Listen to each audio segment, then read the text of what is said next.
Buenas, hola, ¿qué tal? Muchas gracias. Soy el doctor Eric Contreras Ferrari, médico anestesista. Trabajo en el hospital de Quillota, en el Hospital San Martín de Quillota.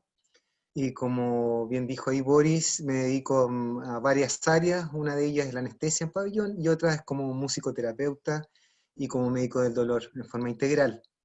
Quiero agradecer la invitación. Se me invitó a hablar acerca de mi experiencia personal con los anestésicos locales como la lidocaína y sus variados usos. Quiero hacer una breve nota, un breve comentario acerca de cómo llegué a esto, por qué estoy aquí hablándoles de lidocaína y COVID. Todo parte cuando sufrí un accidente, quedé con una lumbalgia, un dolor, un lumbago crónico durante 5 años, eh, y consulté a un médico traumatólogo que practica la terapia neural. Su nombre es José Rosell, también, dicho de paso, es autor también de las recomendaciones. Entré a su consulta con mucho dolor, y salí de su consulta sin nada de dolor. Eso para mí fue asombroso, no, sin entender de qué se trataba esto, nada, que absolutamente anonadado con lo que estaba pasando, y empezaron a ocurrir una serie de sucesos dentro de esa misma semana, muy sincronizado todo. Esto ocurrió, ponte tú, un día martes, y ese fin de semana ya yo estaba, junto con José Rosell, en un simposio de terapia neural en el norte de Chile, eh, muy interesante, en que se nos introducía a lo que es la terapia neural. En ese simposio se hicieron talleres con muchos pacientes, 20, 30 pacientes, y se nos mostró prácticamente dos líneas, dos áreas, ¿no?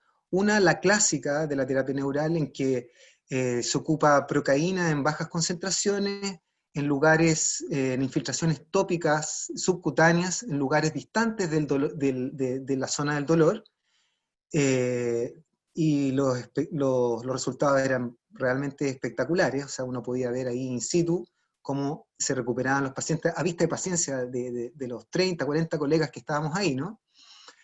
Y la otra línea o la otra área en que se estaba trabajando como taller era a través del doctor Julio Sayach, en que él ocupaba la lidocaína, pero esta vez de forma sistémica, endovenosa, también con resultados espectaculares. Bueno, que tremendamente motivado con esto, ¿no? Ya sea porque ya yo ya no tenía dolor de espalda, y más encima estaba viendo esto de pacientes que se estaban recuperando de una forma espectacular. Me empecé a meter en el tema, a estudiarlo, a buscar bibliografía, publicaciones, información, para poder entender, ¿no? De que algo que yo estaba viendo no estaba siendo practicado en forma masiva, ¿no? Bueno, siguieron ocurriendo una serie de sucesos, ¿no? Seguidos, ¿no? Me acuerdo que ese fin de semana, el día domingo, terminando el simposio, tuve que viajar directo a Perú, porque un amigo, un gran amigo, que estaba con un cáncer terminal, un mieloma múltiple, con mucho dolor, y que ya estaba usando todo lo tradicional dentro de lo que es paliativo, morfina, eh, eh, antiinflamatorios, etcétera, etcétera. Eh, Resulta que voy donde él, y él estaba en muy malas condiciones, pésimas condiciones, parapléjico, con una hemiparesia del lado derecho, con mucho dolor, y yo, estando motivado por todo lo que me había tocado vivir esa semana, le pregunto y le digo: ¿estás dispuesto a probar con esto? Vengo de esto y me gustaría que probáramos, o sea, no perdemos nada. Y aceptó. Así que aceptó. Les voy a mostrar un video. Le hice una infusión de lidocaína endovenosa, 2 miligramos por kilo endovenoso, en 30 minutos, el día jueves en la noche. El video que les voy a mostrar, que es muy breve, es del día sábado a mediodía, vale decir, alcanzaron a cursar 24 o 48 horas. Él después falleció, el día lunes, o sea, vale decir 2 días después de este video. Y me gustaría que ustedes recordaran esta imagen, porque para mí es un hito histórico, junto con el otro caso que voy a mostrar, eh, por lo cual me dio fuerza y decisión para seguir ocupando herramientas alternativas dentro del dolor. Y una de ellas en este momento está siendo la lidocaína, al punto de que estamos convencidos que también podría ayudar en los pacientes con COVID-19. Les muestro el video, me dan un segundo.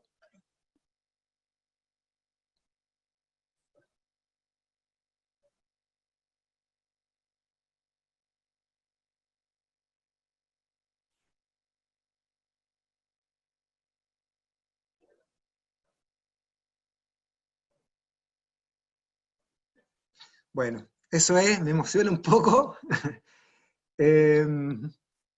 Les muestro, cuando él, esto fue el sábado, él partió el lunes, en esas condiciones, o sea, sin dolor, lo cual fue muy gratificante y fue para mí me dio mucha fuerza interior.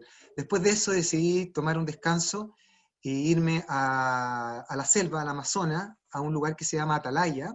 Ahí conocí un curandero, todavía no, ahí conocí un curandero, y este curandero tenía un vecino que se lo encargaron porque lo había picado un animal ponzoñoso y había estado 3 meses hospitalizado con suero y antibiótico, y estaba con mucho dolor, y ya lo habían, entre comillas, desahuciado y mandado para la casa, sin nada.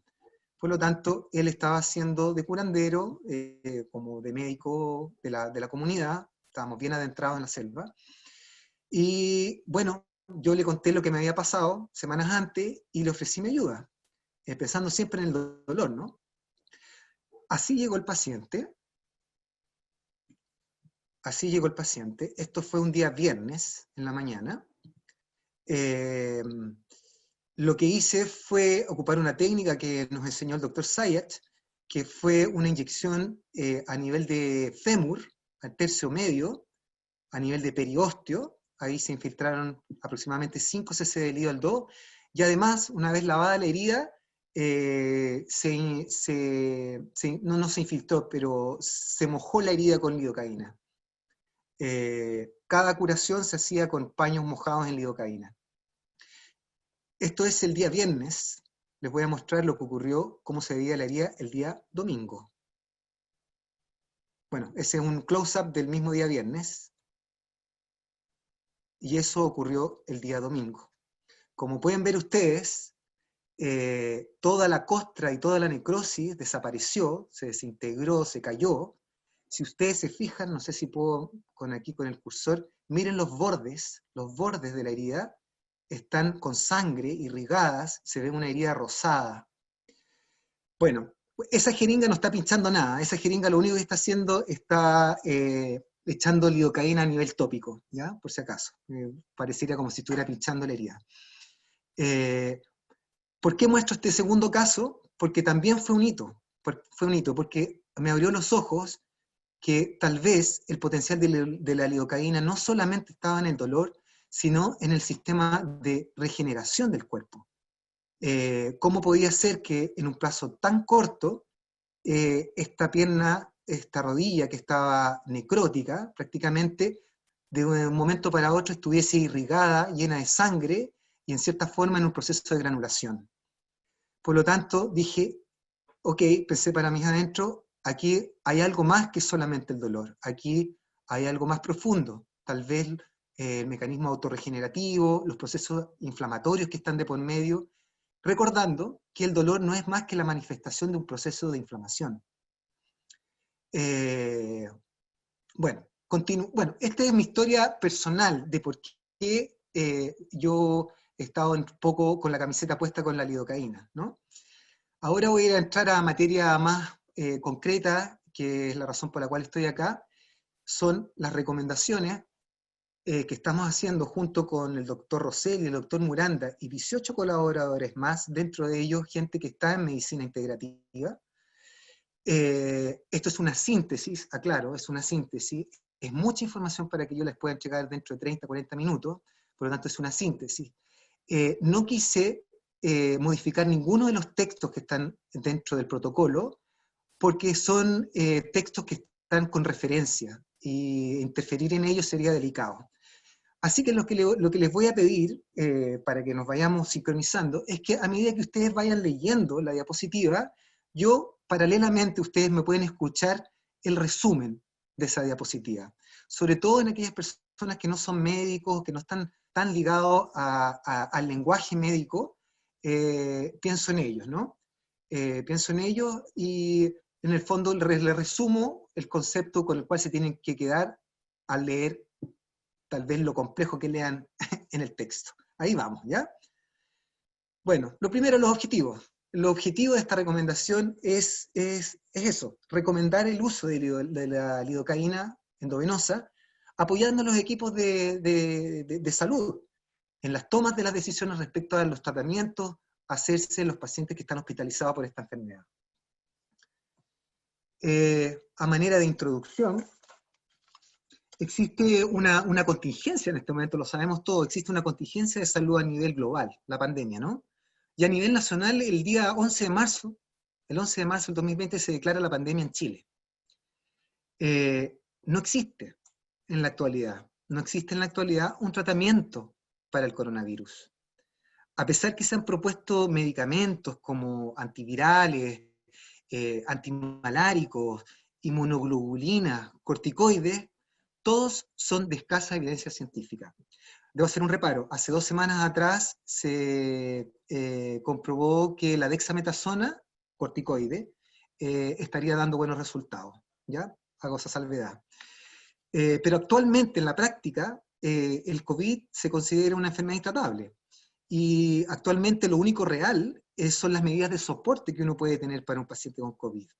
Medidas de soporte me refiero a oxígeno, cambios de posición o llamada pronación, ventilación mecánica en casos más severos. Bueno, este documento que yo les voy a mostrar tiene por fin orientar el uso de la lidocaína endovenosa como una alternativa basada en opiniones de expertos, en experiencias clínicas, muchas, y en literatura, y en la literatura que está disponible. Yo lo que les voy a presentar ahora es la literatura que está disponible y que cuando termine la presentación, en 3 páginas va a estar toda la bibliografía para aquellas personas que quieran corroborar cada uno de los puntos que yo estoy tocando. Vamos con las definiciones. Voy a hacer 4 definiciones más que nada para poder manejar el lenguaje. ¿Qué es lo que es una dosis de impregnación? La dosis de impregnación es la cantidad de medicamento, que en este caso es la lidocaína, suficiente para alcanzar una concentración o una saturación inicial, efectiva en poco tiempo, a nivel de receptor o sitio de acción, que en nuestro caso es el sistema nervioso central y todo el resto de los tejidos. Esto se busca para tener un efecto rápido y, lo más importante, no debe generar efectos secundarios de tipo inaceptables. Por favor, memoricen esa frase, sin generar efectos secundarios inaceptables. Porque hay una diferencia con lo que es la toxicidad de la lidocaína. ¿Ok? El segundo concepto, la segunda definición es qué es lo que es un inmunomodulador. El inmunomodulador se define como una sustancia o fármaco, en este caso la lidocaína, que aumenta o disminuye la respuesta inmune. Hago hincapié en esto porque no es lo mismo que un inmunosupresor. Un ejemplo de un inmunosupresor son los corticoides. Los corticoides efectivamente disminuyen la inmunidad, pero la disminuyen en forma plana, pareja, completa. Es por eso que no es infrecuente ver que a los pacientes que están con tratamientos endovenosos con corticoides, además se les adiciona como profilaxis antibióticos porque se supone que pueden sobreinfectarse. El tercer término es el síndrome de distrés respiratorio agudo. Esto es una insuficiencia respiratoria secundaria al edema pulmonar o agua en el pulmón, debido a la inflamación, debido al aumento de la permeabilidad de los capilares que están en los alvéolos pulmonares, que se inundan de sangre, de sustancia, y que finalmente llevan a la hipoxemia y al deceso del paciente si esto perdura. Es una causal de muerte, es la causal de muerte del COVID-19. Como cuarto término está el síndrome de liberación de citoquinas, llamada también comúnmente tormenta de citoquinas o tormenta citoquínica. La tormenta citoquínica se define como una respuesta inflamatoria exagerada, sistémica, caracterizada por un brusco aumento en los niveles de citoquinas y de factores proinflamatorios. Se ha visto que alrededor del día séptimo, después del día 1, inicio de los síntomas, el día 1 es el inicio de los síntomas, del día séptimo en adelante es cuando, en caso de ser, se desataría la tormenta citoquínica. ¿Por qué es importante esto? Porque nosotros insistimos mucho que en este protocolo sea hecho en forma precoz, ojalá antes de que se empiece a asomar la tormenta citoquínica. Mientras más cerca esté del día 1 de los síntomas, mejor pronóstico desde nuestro punto de vista. Es más difícil apagar el fuego cuando ya está todo incendiado, ¿no? Sigo. Las justificaciones, ¿por qué estamos haciendo esto? ¿De dónde nos agarramos nosotros para motivarnos y hacer esta recomendación? Mira, básicamente nos justificamos el uso de la lidocaína endovenosa basado en la fisiopatología del COVID-19. Lo voy a hablar más adelante, en un par de diapositivas, donde las propiedades antiinflamatorias e inmunomoduladoras de la lidocaína tendrían plena cabida. ¿De acuerdo? La lidocaína, en bajas concentraciones, tendría las propiedades antiinflamatorias e inmunomoduladoras necesarias para contrarrestar los fenómenos fisiopatológicos del COVID-19, la tormenta, por ejemplo, la tormenta citoquínica. La lidocaína es un fármaco conocido, históricamente conocido, muy usado, ampliamente usado, utilizado en forma endovenosa y de otras formas. Puedo comentar distintos ejemplos como anestesista. En pabellón lo ocupamos en caso de arritmia.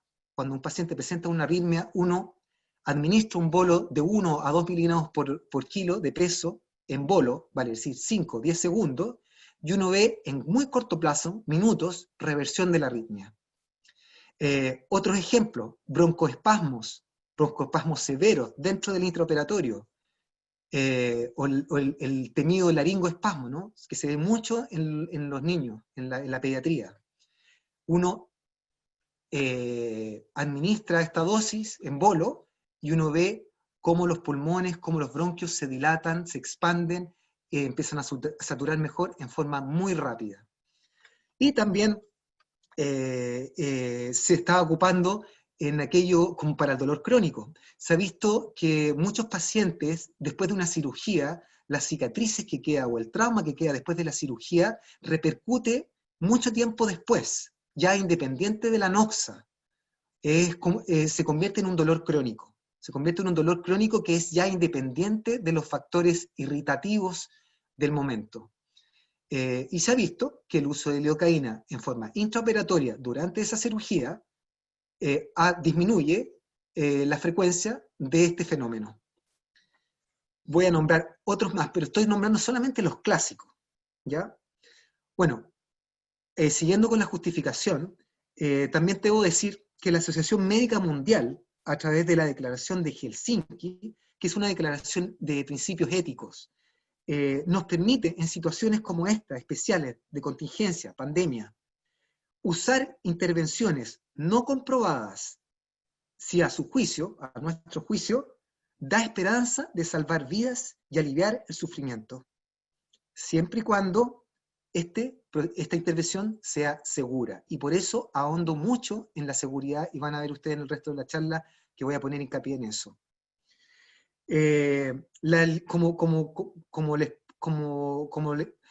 Como he tratado de decirles, la lidocaína no es un medicamento nuevo. La lidocaína es un medicamento antiguo. Lo que es nuevo es la indicación.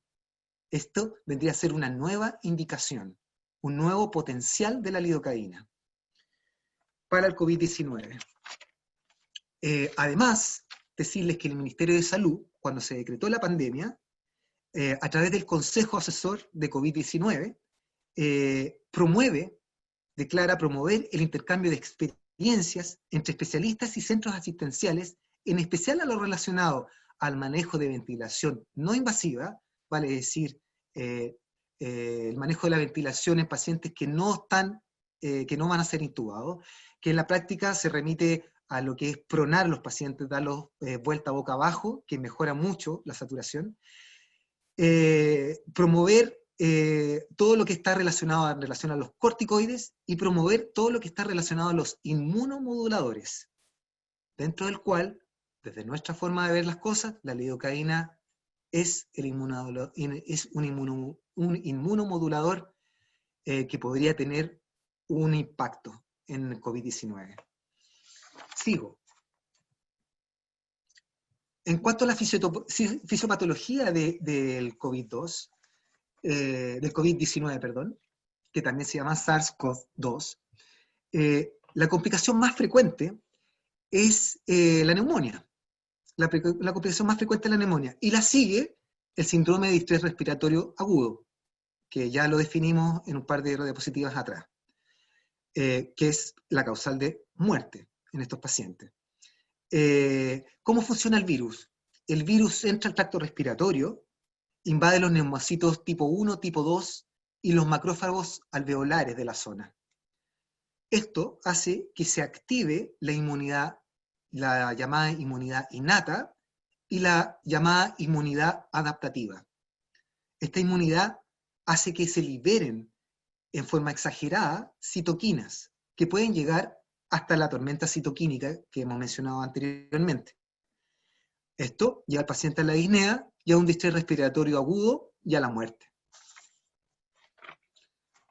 Voy a hablar un poquitito muy brevemente, acerca de las propiedades generales de la lidocaína, y me voy a abocar más que nada a las nuevas implicaciones que tiene la lidocaína. Las nuevas implicancias, las nuevas potencialidades, ¿ok? La lidocaína es un anestésico local del tipo amida y actúa como un anestésico propiamente tal como lo conocemos nosotros cuando se logran concentraciones en la sangre de 50 a 100 micromoles, ¿ok? Esto lo hace gracias a una propiedad que es bloquear los canales de sodio, voltaje dependiente, a nivel de la membrana celular del tejido nervioso. Esto lo hace en forma reversible. Lo que estoy hablando acá es lo que conocemos todos, el efecto anestésico del anestésico local, ¿no es cierto? Cuando nos vamos a operar, nos pinchan en la espalda y se nos duerme la mitad del cuerpo hacia abajo y eso vuelve a la normalidad, ¿no? Eso ocurre cuando la concentración es mayor, como anestésico local, ¿no? Pero cuando la lidocaína se utiliza a concentraciones más bajas quiero decir entre 2 y 20 micromoles, o su equivalente, o su equivalente que vendría a ser entre 0,5 y 5 microgramos por ml. Ojalá se acuerden de esa cifra, entre 0,5 y 5 microgramos por ml. Encontramos otras propiedades del anestésico local, que son benéficas. Las voy a nombrar y después las voy a explicar. La nombro como protector cardíaco ante las arritmias. La lidocaína, esto lo saben muy bien los cardiólogos, sobre todo los cardiólogos antiguos, la lidocaína fue el gold estándar número 1 para el tratamiento de las arritmias. Después fue desplazado por la amiodarona, por otras razones que no voy a contar, pero fue desplazado por la amiodarona. Pero se ocupaba en ese tiempo como primera línea como antiarrítmico. Y se ha visto y se ha usado la lidocaína para la profilaxis de arritmias ventriculares en los pacientes que han cursado algún infarto. Los pacientes que se infartan no se mueren propiamente por el infarto, sino que se mueren por las arritmias secundarias al impacto de esa necrosis en el tejido. Entonces, se empezó a ocupar como profilaxis la lidocaína para prevenir los eventos de arritmias y la mortalidad.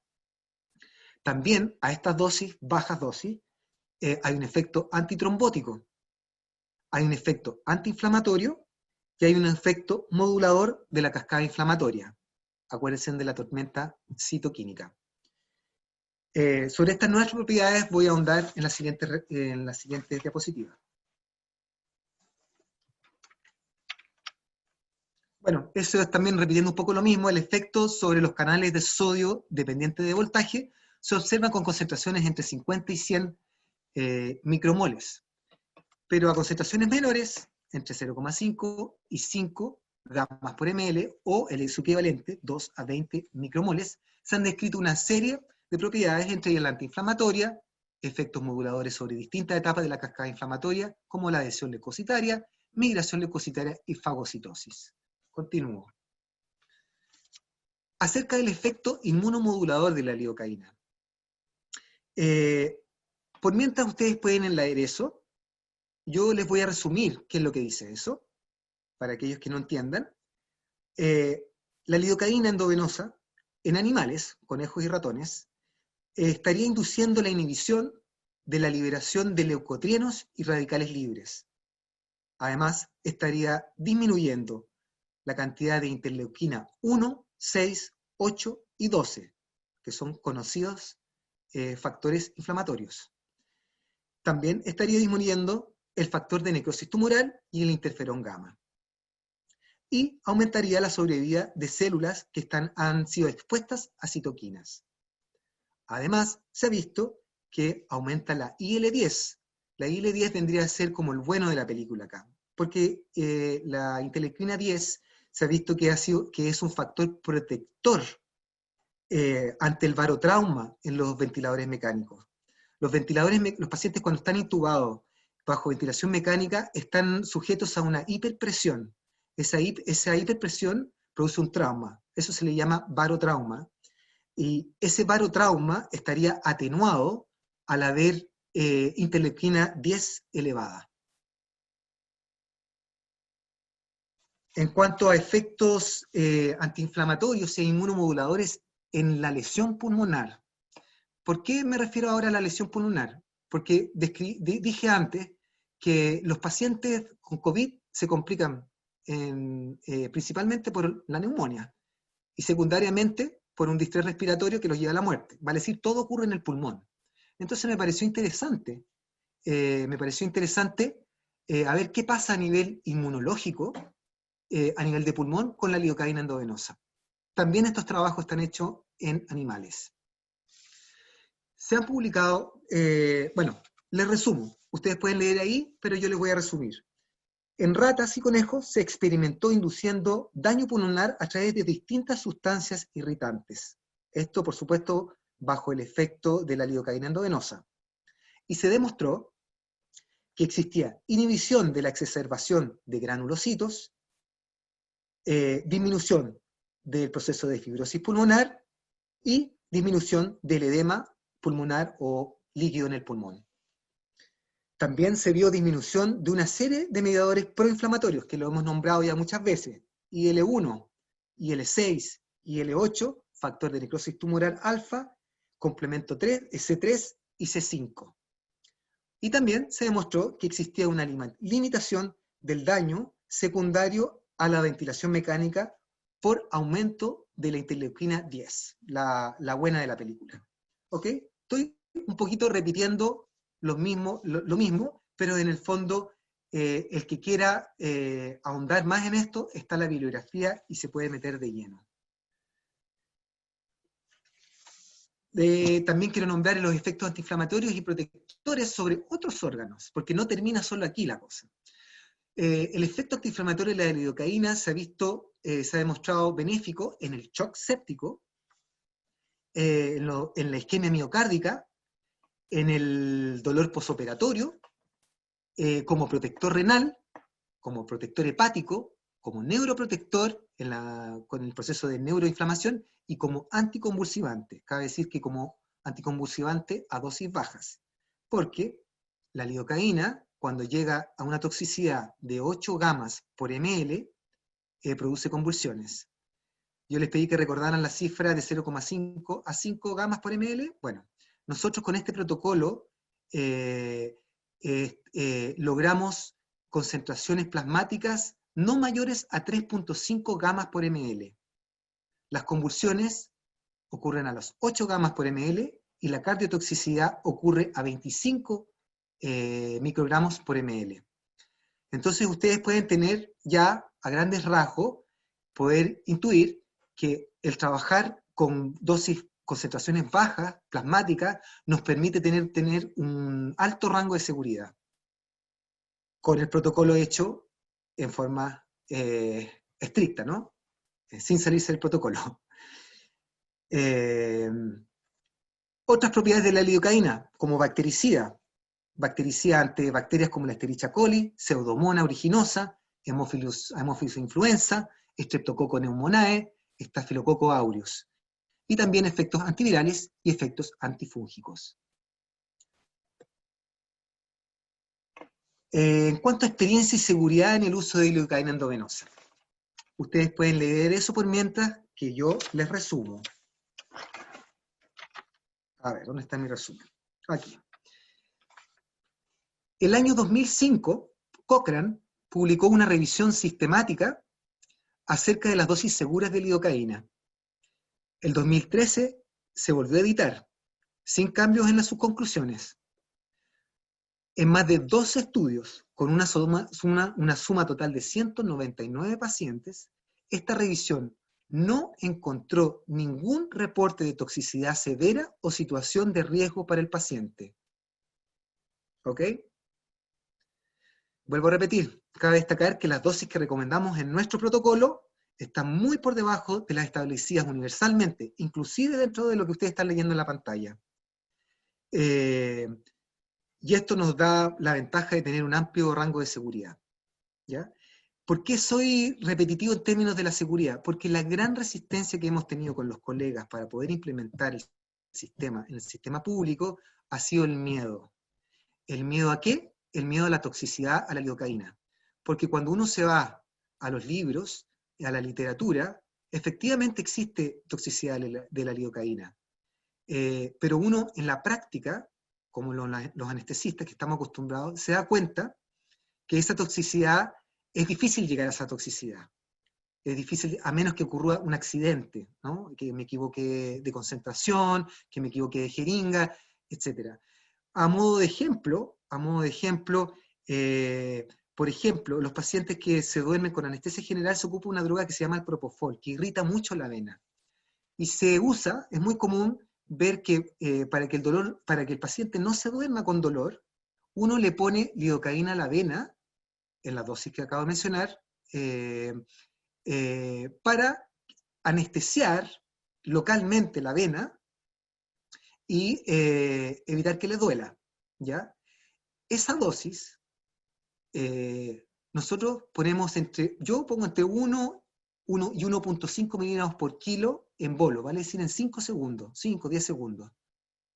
Nuestro protocolo hace una dosis de carga de 2 miligramos por kilo en 30 minutos. Saquen la cuenta, 30 minutos versus 5 segundos. Y les puedo decir, dentro de mis 20 años de experiencia, que nunca he visto algún problema inyectando 2 miligramos por kilo endovenoso de lidocaína en bolo, siendo que tengo la oportunidad de monitorear durante una hora y media al paciente. Bueno, eso es como anécdota y un poco recalcando el tema de la seguridad. Bueno, creo que con esto estamos, harta información. Ahí está la página, la estoy mostrando porque me imagino que esto está siendo grabado. Quien quiera buscar la referencia, ahí está una página, ahí está la segunda página, y ahí está la tercera página, son 47 referencias. Y un junto podemos, ¿no es cierto? Un junto podemos. A modo de resumen, y quiero dar un mensaje. El mensaje es el siguiente. Existe en este momento un medicamento llamado lidocaína, que está ampliamente usado, que es bastante seguro cuando se ocupa de una forma responsable y por médicos, que está en todos los servicios, que no es nuevo, o sea, no es una droga que estemos experimentando, una droga nueva que estemos experimentando en COVID-19. Estamos simplemente ampliando el uso de un medicamento histórico en otro rubro. Y además es muy económico y está al alcance de todo el sistema de salud en Chile. Basta la firma y voluntad del médico tratante que diga ocupar protocolo de recomendación de lidocaína y este va a poder ser ejecutado en forma rápida. Una de las razones por la cual no quisimos, porque estaba la posibilidad de ocupar la procaína, que se ocupa mucho en Europa, ¿no? Pero la procaína aquí no es muy usada ni es muy conocida. Incluso hay trabajo importante del uso de procaína endovenosa, pero no los podía ocupar porque es procaína y no es lidocaína. Tanteamos la posibilidad de ocupar procaína y al final optamos por algo más simple, más práctico y más viable, que era la lidocaína. ¿Ok? No sé si tienen preguntas, espero que haya quedado claro. Es muy difícil, reitero, es muy difícil resumir tanta información en tan poco tiempo. Estoy abierto a preguntas, ojalá esto sea un incentivo y que la gente que me está escuchando se atreva a ocupar la lidocaína y que haga su propia experiencia. Nosotros, junto con el equipo de Germán Muranda, José Rosell y colaboradores, estamos dispuestos a asesorar y asistir a aquellas personas que tengan dudas y quieran hacer una marcha blanca en esto. Eso, gracias. Muchas gracias, querido Eric. Tremenda presentación y también algo muy novedoso y muy interesante, ¿cierto? Para los que a lo mejor no estamos tan involucrados o no somos médicos y no estamos involucrados 100% en ese ámbito. Muy interesante lo que se está haciendo hoy en día y qué mejor que mantenernos actualizados, ¿cierto? Yo creo que eso es muy importante, ver que el equipo médico y todo el equipo de salud finalmente está haciendo algo muy potente y muy poderoso, ¿cierto? Por la salud humana hoy en día, que es muy, muy necesario. Así que te agradecemos mucho tu presentación, Eric, y tenemos algunas preguntas. Tenemos algunas preguntas para ya ir finalizando. La primera es, ¿qué opinas con respecto a el uso de lidocaína o procaína en contextos de COVID? Algo comentaste al final de la procaína, pero te lo preguntamos porque hay unas 2, 3 preguntas que comentan aquello. Claro, mira, mi experiencia con la procaína no es mucha, la verdad. Eh, eh, no, la verdad es que no podría responder esa pregunta porque no tengo experiencia con la procaína más que el uso subcutáneo, como en la terapia neural clásica.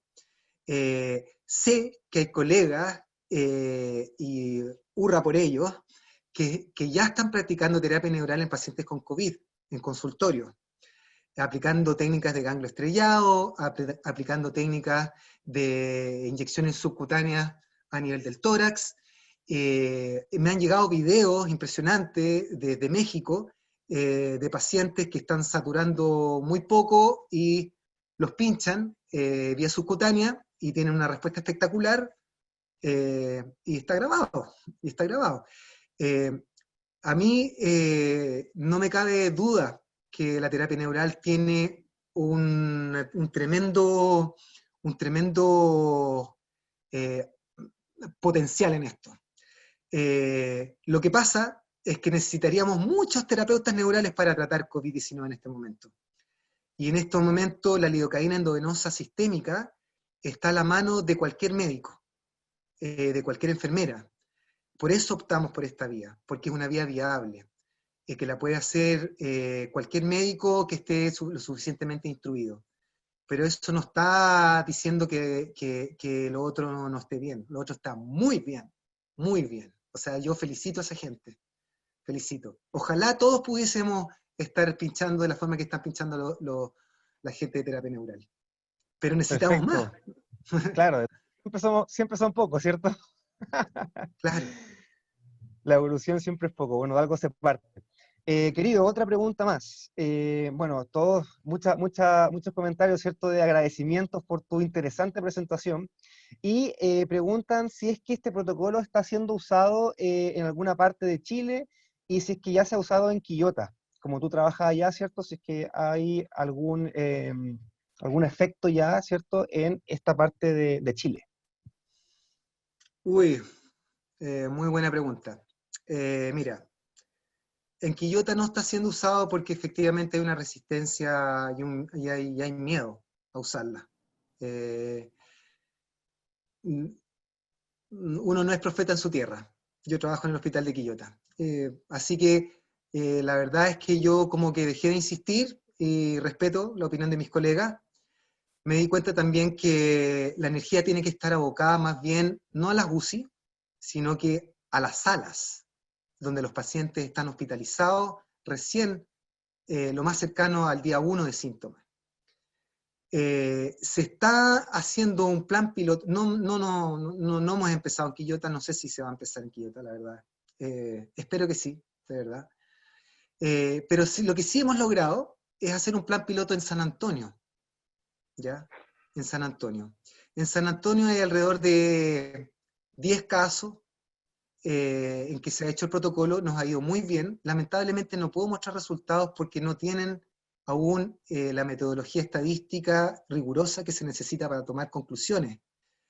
Pero sí te puedo contar a modo personal cuál es mi impresión y la de los médicos tratantes de ahí, ¿ya? Te la puedo transmitir, porque lo conversamos diariamente. Si uno pudiese hacer, el resultado es espectacular. El resultado realmente que quedamos con la boca abierta, no pensábamos que iba a ser, o sea, esperábamos que fuera como responden los pacientes ante el dolor, ¿no? Que es muy rápido. Teníamos esperanza de que fuera así, pero tampoco teníamos la certeza. Y bueno, para contarte más o menos, te voy a hacer una caricatura del perfil de esos 7 o 10 pacientes como si fuese uno solo, ¿ya? Los pacientes llegan con disnea el primer día, polimneicos, descompensados, saturando bajo, se le infunde la lidocaína, y a pocos minutos después de haber terminado la infusión de lidocaína, la primera, los pacientes experimentan una sensación de tranquilidad. Yo estoy describiendo solamente. Tranquilidad. Lo primero que tú ves es que les cambia el semblante, tranquilidad.